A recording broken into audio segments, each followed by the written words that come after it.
life in Spencer, Oklahoma, and at Star Elementary would change forever. For at 13 minutes after 12 noon, the building housing the cafeteria blew up. The explosion occurred on the kitchen side of the building, blowing debris toward the children, catching some full force with the blast. What started as a perfectly normal day at Star Elementary School was, in one horrible moment, transformed into a scene of total destruction and death. Rescue and medical units from throughout the city responded quickly, treating injured at the scene and rushing them to area hospitals. By that afternoon, the figures were in. 7 dead and 36 injured, with more than half of those in critical condition. The scene created on that day was horrible, but the real tragedy was the fact that the disaster at Star Elementary School could have been prevented. The explosion was caused by something that all of us have at or near every day of our lives. It is something so completely normal that we take its safety for granted. What exploded that day was the hot water heater in the school's cafeteria, and it produced a force great enough to destroy a building and kill and injure those within its reach. Just a normal water heater, but one that, because of poor maintenance and faulty parts, became a disaster just waiting to happen. You see, what happened to be a normal school morning was not a normal day at all. At 7 a.m., the workers began arriving at the school. One was Mrs. West, a building custodian. Another worker, Mr. Smith, arrived a few minutes later. Immediately, a problem was noted with the temperature of the kitchen water. At 7:13, Mrs. West discovered something definitely wrong with the water heater. Mr. Smith checked the system, shut it down, and told Mrs. West to call maintenance. At 7:49, maintenance arrived at the school. After checking the heater, the technician discovered a faulty gas valve and returned to the shop to get a replacement. At 11:04, he returned and replaced the valve with the only existing replacement part, a used valve that had been sitting on the shelf for an undetermined amount of time. He relit the burners and left for lunch. Another check of the unit was made at 11:25. Nothing was found to be wrong, but unknown to the maintenance man were the following facts. The replacement valve, which monitored and controlled the temperature of the water, was also faulty. So was the temperature pressure relief valve, which, if it had worked properly, would have allowed excess pressure to escape when the water temperature reached the danger point. But this valve was not functioning, and as the water got hotter, pressure and temperature began to build to intolerable levels. At 11:30, someone in the building called maintenance to report more problems. Maintenance never returned the call. At 11:59, another group of children entered the cafeteria, and as they sat and talked and ate their lunch, the temperature inside the water heater passed 212 degrees Fahrenheit, and at 12:13, the world as they knew it ceased to exist. Today, most states have laws governing the inspection of hot water heaters, but there are so many of them.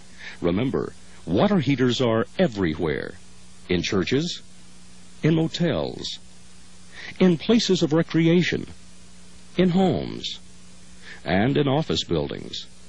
Water heaters are everywhere and are part of our everyday lives. Most water heaters are safe and dependable, but safety only comes from regular maintenance and inspections. According to the American Society of Mechanical Engineers, the major causes of accidents related to automatically fired boilers and water heaters are: 1. Lack of proper controls and safety devices. 2. Lack of proper maintenance. 3. Improperly trained maintenance personnel. And 4. Failure to inspect units on a regular basis. In the case of the Star Elementary School heater, all 4 causes contributed to the fatal explosion. Lack of blowdowns created a buildup of sediment, which allowed temperatures at the bottom of the tank to reach nearly 1,000 degrees. Improper adjustments have been made to the temperature control. The temperature pressure relief valve had been altered. There was a lack of experienced repairmen, and replacement parts had been improperly stored. But, more than anything else, there had been a lack of routine inspection. Regular safety checks by qualified technicians would probably have prevented the accident, and no one would have been exposed to the impending catastrophe. Regular inspections and maintenance cannot be overly stressed. A malfunctioning water heater can create pressure capable of unbelievable proportions. This field test shows the power of an explosion resulting from pressure built to intolerable limits. Imagine the results had this unit had exploded inside a home. Bigger units can destroy buildings the size of a school, and the largest boilers are capable of pressures which can level buildings the size of this one. State agencies are doing all they can to make sure accidents such as the one in Oklahoma never happen again. But every day, reports from across the nation tell of personal injury, property damage, and loss of life, all attributed to water heaters that have been poorly maintained.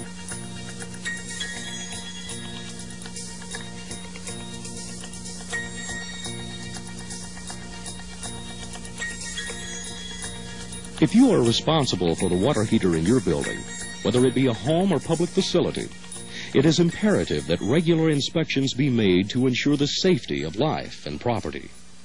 Whether you're an administrator of a school, a nursing home, a hospital, or a business or homeowner, if you are responsible for any building that has people and hot water heaters, you must be aware of the danger potential that exists and ensure that your heater has the necessary maintenance and receives routine safety checks by qualified inspectors.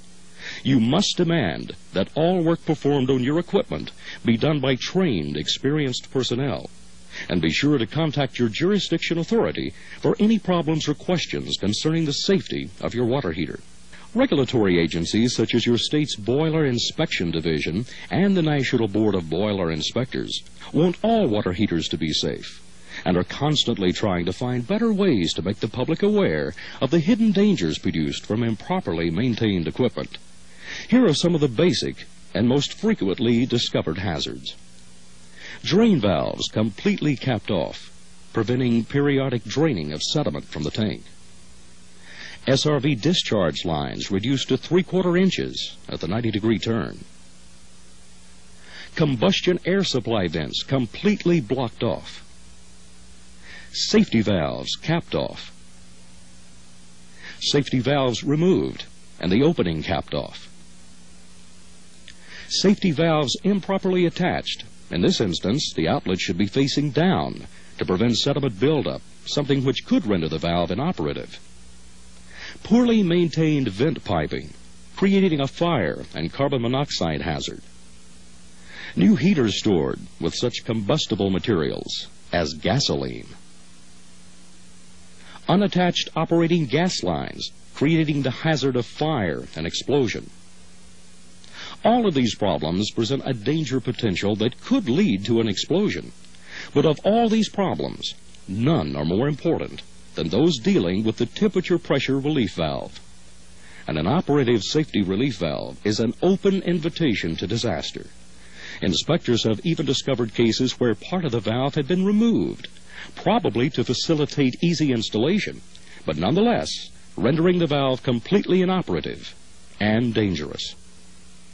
Whether you are a water heater owner or inspector, you must remember that reinspection of temperature and pressure relief valves at periodic intervals is vital to the safety and proper maintenance of the units.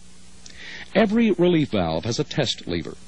During inspection, the lever should be manually lifted to ensure free water flow and absence of corrosion.